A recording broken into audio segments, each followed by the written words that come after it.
Komið sæl. Í þessu myndbandi ætlum við að fara yfir forritið Samsung Notes eða minnismiða. Til þess að opna Samsung Notes eða minnismiðana þá ýtum við einfaldlega á þetta forrit hérna og það lítur yfirleitt svona út. Þegar við opnum forritið sjáum við allar þær glósur sem við höfum gert á þessari spjaldtölu. Til þess að bæta við nýrri glósu þá notum við plúsmerkið sem er hérna í neðra hægra horninu. Þegar við smellum á það þá kemur upp síða sem sýnir okkur að við getum slegið inn titil og glósur.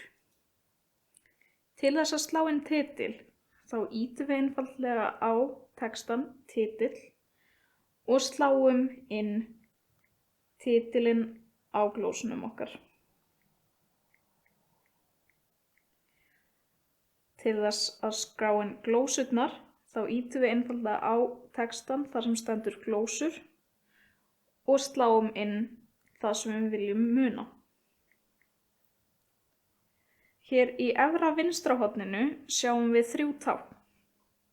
Það er T sem stendur fyrir texti eða glósur.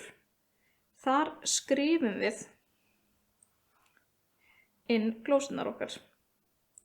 Í miðjunni er svona bogin lína eða krot og þegar við smellum á það þá sjáum við að lyklaborðið fellur niður og í staðinn birtast tákn hér neðst á skjánum.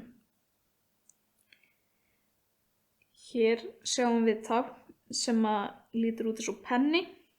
Ef við ýtum á pennan þá sjáum við að við fáum valkosti nokkrar tegundir af pennum.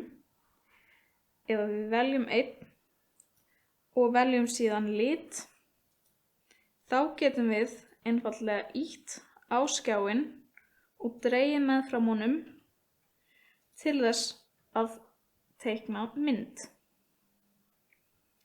Ef við færum okkur aftur í vinstra efra hornið þá sjáum við að hægra megin er málningapaletta. Þegar við ýtum á hana þá birtist þessi skjár. Hér fáum við úrval af málningapenslum og litum. Ef við veljum einn málningapensil og kannski einhvern skemmtilegan lit og drögum síðan meðfram skjánum þá sjáið þið að þið eruð að mála á skjáinn, líkt og ef þið væruð með pappír. Þegar þið ýtið síðan á lokið þá birtist myndin undir glósunum ykkar. Til þess að vista glósurnar þá farið þið í efra hægra hornið og ýtið á vista. Þá eru þið búin að gera glænýja glósu sem þið getið síðan skoðað þegar þið opnið Samsung Notes forritið. Takk fyrir þetta. Í næsta myndbandi förum við yfir í næsta app.